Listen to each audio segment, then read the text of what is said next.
Hello viewers, yes, this is Ranjana ma'am and you're watching.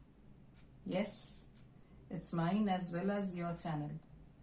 And I've got quite a few requests from my ISC students regarding this poem, Small Towns and the River. And here I am.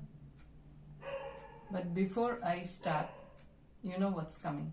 If you have not subscribed to my channel up till now, please do. And don't forget to press the like button.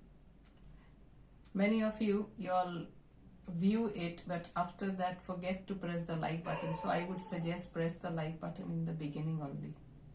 Anyway, so let's start. What are we waiting for? So Small Towns and the River is written by an Indian poet. Nowadays we don't say poetess, we say poet. So, Mamang Dai. So, Small Towns and the River is actually a poem from her collection. So, it is from river poems. This is one poem from her collection of river poems. And this poem is about life and mortality. So, these are the lines you will find in the last paragraph of your textbook, page 61. The eternal flow of river being contrasted with the limited span of human life. So human life is transitory and nature is eternal. River is also symbolic of nature. So river goes on and on. We have a similar theme in Tennyson's poem The Brook, where men may come and men may go, but I go on forever. So this is very similar. So now without wasting any time, let's go back to the poem. Small Towns and the River. Small towns always remind me of death. My hometown lies calmly amid the trees. It is always the same in summer or winter, with the dust flying or the wind howling at the gorge. Down the gorge, sorry. So, Mamang Dai here tries to give us a sense of timelessness. Stagnation associated with small towns. Small towns, she feels that small towns are symbolic of stagnation. Why? Because there are not any changes, not much changes, very few changes or no changes at all. And especially she thinks of her own hometown. Most probably she must have noticed that her hometown hardly has changed in the last 10 years, 20 years, whatever. So my hometown lies calmly amidst the trees. It's always the same. So this line symbolizes the stagnation. So whether it is summer or winter. So summer, symbolic of warmth. So you find with the dust flying. During summertime, dust flying. Or wind howling down the gorge is again associated with winter. Whether it is winter or summer, there is hardly any change. There is no change. So the town, my hometown rather, remains stagnant. And now, just see. Just the other day someone died. In the dreadful silence we wept, looking at the sad wraith of tuberoses. Life and death, life and death. Only the rituals are permanent. So how beautifully expressed. Just see the lines. So she talks about some death that has taken place in the neighborhood, in her town. Someone has died. And so the people of the town, they go together to mourn the dead, mourn the death of a neighbor. So this is why she says, just the other day someone died. So that person may not be very closely linked with the poet, but they join in a collective mourning. So the dreadful silence, yeah, death and silence, they are very closely associated. When there is death, people who gather to mourn, there is a dreadful silence. In the dreadful silence we wept. That means the people who had gathered at at the graveyard or at the home of the deceased, say they all wept, looking at the sad wreath of tuberoses. So tuberoses offered at the funeral. So they look at it and they express their sorrow. And then there is a refrain in the next line. Life and death, life and death. So being repeated, the phrase, life and death phrase is being repeated. And then she says that the rituals are permanent. They remain. Rituals after the death of someone, they are being practiced for ages. They are permanent. There is no change in it. But life and death, the cycle of life and death. Whoever is born has to die, and after that again she talks of rebirth, life and death, life and death. The river has a soul. Now after talking about the town, she moves to the river. The river has a soul. That means river is a living being. In the summer, it cuts through the land like a torrent of grief. Sometimes I think it holds its breath, seeking a land of fish and stars. So river is being personified, we can say. River has a soul.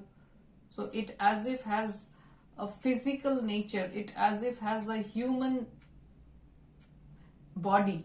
So river has a soul. And what does it do? During summer, it cuts through the land in the same way.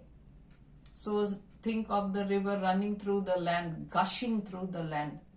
And what happens when someone dies? There is so much of grief. So these are similar. The torrent of grief, the river cuts through the land in that way. So the poet thinks seriously that the river seems to pause, seems to stop. It holds its breath as if it is searching for something. The fish and stars, they are elements of different domains. Fish, stars of the sky and fish of the water. So the river as if tries to clutch to something, to hold to something which is tangible. The river has a soul. Again a repetition or a refrain. It knows, stretching past the town, from the first drop of rain to dry earth, and miss the mountain tops. The river knows the immortality of water.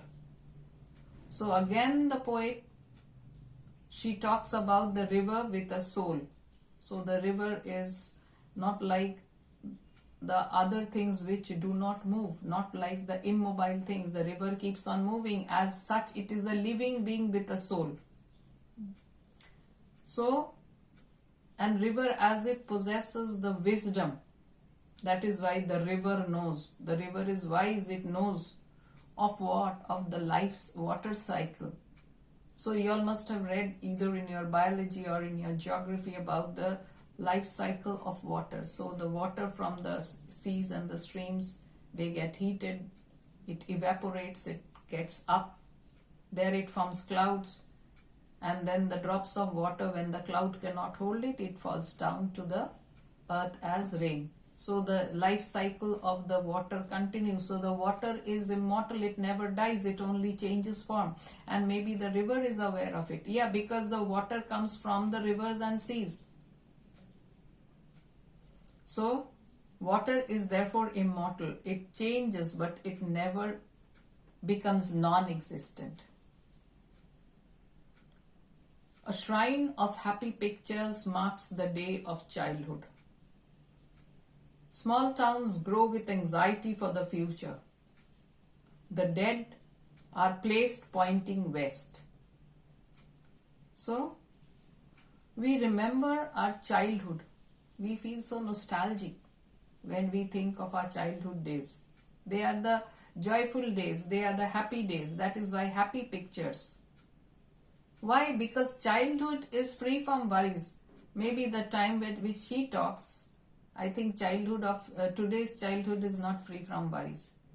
Right from the time a toddler starts talking, they are sent to school and all that. So our childhood was much better. Yes, our childhood was free from worries. But nowadays I pity the children. They are not free from worries. So with the passing of time, the small town, its atmosphere becomes filled with anxiety about what? About the future. What will happen? So the past is without worries and the future. Why? Because the childhood and thinking of the future, there is restlessness, anxiety. And then what? Why does she say the dead are placed pointing west? So maybe there is a tradition of placing the dead body or placing the dead pointing to the west. Why? Because west is the side where the sun sets. So it could be linked to the setting sun. Sun, every day it dies its death and in the morning it is reborn. In the same way, the dead is pointed to or kept in a position pointing to the west. Symbolic. West can be symbolic of the end of life, end of day. The sun sets. Sunsets means the end of day. In the same way, end of life, they are closely linked. Many times you must have read about other poems, especially Tennyson. So in that poem, I don't remember the name, but sunset and evening star, and after that the dark. So that is symbolic of the end of day and the end of life of someone. So that is why. And which side does this symbolize? The western side. Western side symbolizes death because that is the side from which the sun sets. East will be full of life. The dead are placed pointing west. And also the ritualistic things that the town folk carry after the death of someone.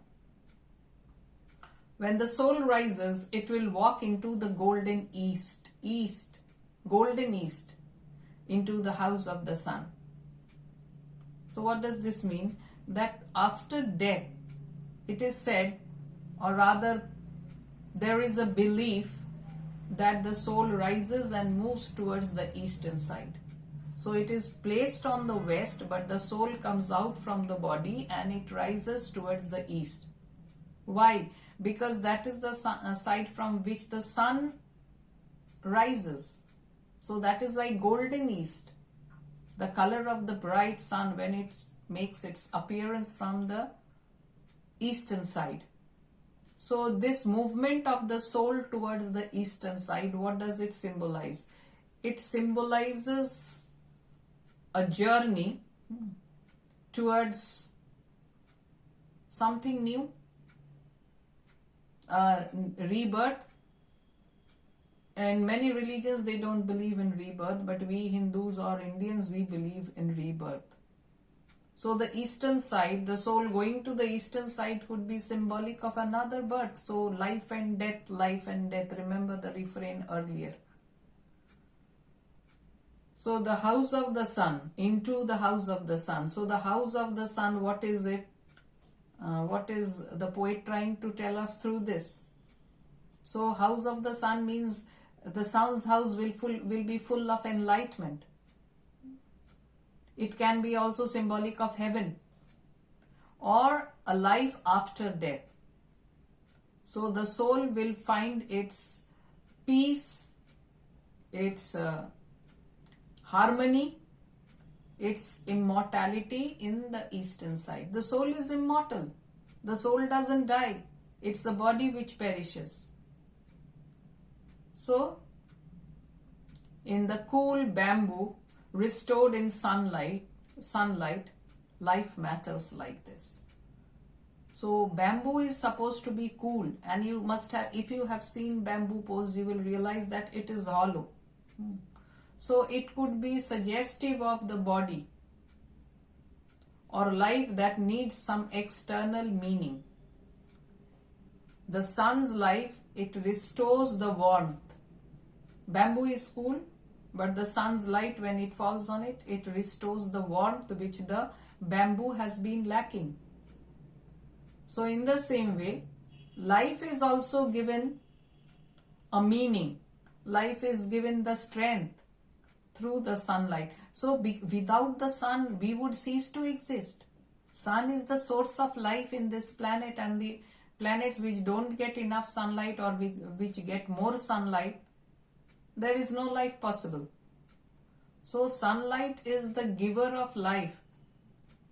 So here sunlight can also be symbolic of the spirit or the soul of a person. And in this way we can understand that life is very dear, life should be led in a nice manner. It is very precious, very valuable. Not only that, it has a meaning. Life is not to be thrown away, it has a meaning. In small towns by the river, we all want to walk with the gods. So how does she end the poem? The poem ends in a couplet. So the poet, she presents her desire, or rather she highlights the desire of the people. She is not alone, the others also, the people of the town. What is their desire? They want to live with the gods, or rather they want to walk with the gods, something divine. So living by the river is a symbol of continuity. And not only that, human beings, they want to rise above the normal, above this ordinary life, and they want to join divine. They want to walk with the gods. So then we can say walk with the gods means divine, and then after that we can think of this as an afterlife, because walking with the gods will not be possible in this life. The soul walks with the God. So human beings' aspiration to walk with the gods is suggestive of an afterlife or a life after death.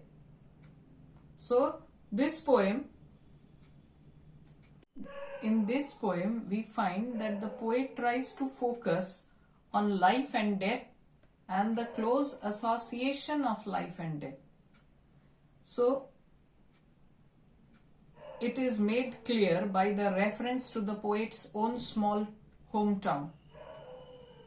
It is situated among the trees, and like other small towns, this town is also dull, lifeless, whether it is in summer or in winter. So whether in summer flying dust, winter howling winds down the gorge. So this can be symbolic of death. So life and death. And we then get to know that death is rather the main theme of the poem, or rather one of the main themes of the poem. And then she makes us conscious, she makes us conscious of the duality of life and death. That means wherever there is life, there is death. Whatever thing is born has to die. But not only death doesn't end everything. Death is not the end of everything. This is what she's trying to focus. Because the trees which surround the town, they are symbolic of life. Trees, they grow, then their seeds from that fresh trees grow. So life is there in nature. So life and death, they are as if you cannot separate them. Death is something which will happen. It is a reality. We cannot escape death. But the poet she's optimistic, and she tries to make us aware that death is not the end, be all and end all of everything. Why? Because the soul is immortal. And that is why life is beyond death. Death does not end life. Death means the death of the body. It is not the death of the soul. So when one dies, the body The body is placed on the western side so that the body remains pointed towards the western side, but from that the soul has risen. And in which direction has it gone? Towards the eastern side. And eastern side is the side of life. Western side of death. End of day and the setting sun. They are symbolic of death. And the soul has gone towards the eastern side. Why? According to the poet. Why? Because the eastern side is symbolic of life. It is symbolic of a new birth, or it is symbolic of life after death. So the rising sun. The eastern side means the rising sun. So what does the rising sun, what does it highlight, or what does it focus, or what is it symbolic of? It is symbolic of a new beginning, a fresh beginning, rebirth. Some religions don't believe in rebirth, but we do. In our holy text also it is said that when Lord Krishna says that we have taken birth several times. So the soul, what does it do? It comes out of the body, leaves the body. Why? To walk with the gods. So through this the poet refers to the continuous cycle of life and death. That is why earlier also she has said life and death, life and death. So I think I have made this poem quite clear, and Macbeth remains to be done. A few scenes are there, and soon in a day or two I will come up with some important ones for your ISC boards. Bye for the time being.